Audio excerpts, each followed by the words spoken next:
যদি 3 বার সূরা ইখলাস তেলাওয়াত করেন, আল্লাহ রাব্বুল আলামিন তাকে কোরআনে কারীম শুরু থেকে শেষ পর্যন্ত পড়ে শেষ করলে, খতম করলে যে পরিমাণ সওয়াব হয় সেই পরিমাণ সওয়াব দান করবেন।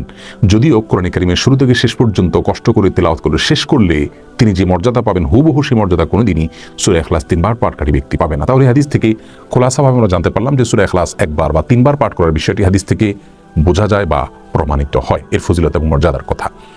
এর বাইরে সূরা ইখলাস 10 বার, 50 বার, 100 বার, 200 বার কিংবা 1000 বার তেলাওয়াতের কোনো ফজিলতের কথা রাসূল আকরাম সাল্লাল্লাহু আলাইহি সাল্লাম থেকে বর্ণিত হয়েছে কিনা আমরা সেই বিষয়টি জানার চেষ্টা করি।